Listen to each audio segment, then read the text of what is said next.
Hi guys, my name's Stephanie, and the three questions that I chose for the Learning Disabilities project is question 3, question 4, and question 6. The first question that I chose is question 3, and it's state and explain some of the known causes of intellectual disabilities. In the book, it says that a learning disability is not diagnosed until the child starts to show and experience academic problems in school or is not progressing at the same rate as their peers. Usually, it is seen and identified in the earlier years, such as elementary school years. There are two categories of how the causes of learning disabilities is grouped. There are internal factors, such as organic or could be caused by genetics, and there are external factors, such as the environment around the child. Something to keep in mind is that the causes to many learning disabilities are just hypotheses because we don't actually know what causes them. An example of an internal factor includes brain damage. For example, a child with dyslexia had an MRI taken of their brain, and the scans showed a difference that you could see in the scans. An example of an external factor is more of a personal example. A family that I know has a child, and the child grew up with delayed speech, and now to this day he is still going to speech therapy, even though he is about 7 years old, and he is still not at the same pace as the other children his age.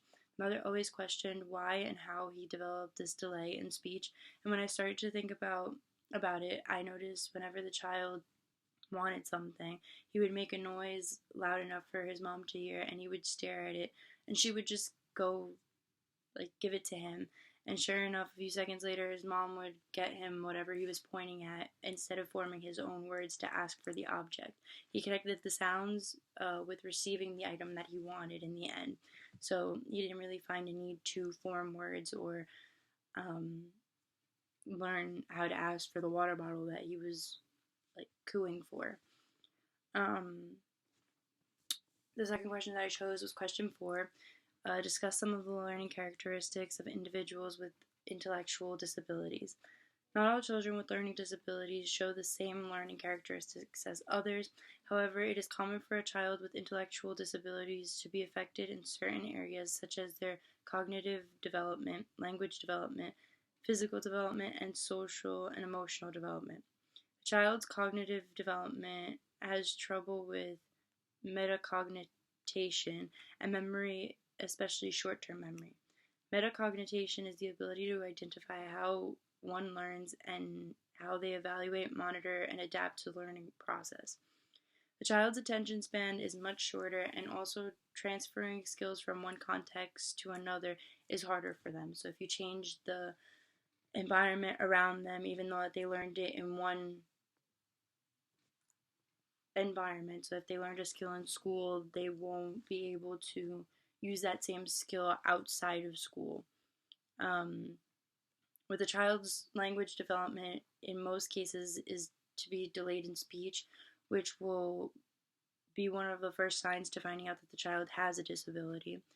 The physical difference, depending on the severity of the disability, you will notice there is a different physical appearance in the child. He could even be skinnier or smaller than other children of his age. In a child that is intellectually disabled, you may notice that they are more immature than children their age. This is because they have an inability to control their emotions, and they are delayed in maturing, and this affects their social and emotional development. The last question that I chose was question 6, and it's to discuss the importance of the community as an educational setting for the individuals with intellectual disabilities. One of the most important things for a child with intellectual disabilities is their support system. This includes family, friends, teachers, and many more people in their lives. Children with intellectual disabilities need a positive support system around them because throughout the learning process, some things may come easier for the child to understand, but others may be a little bit more difficult, which could lead the child to get frustrated. With a positive support system and educational environment, then the child will always feel loved, and it pushes them to do better as opposed to doing worse because of a negative educational setting.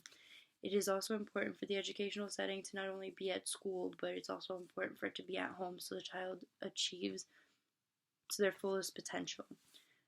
Thanks so much, guys, and I hope you enjoyed.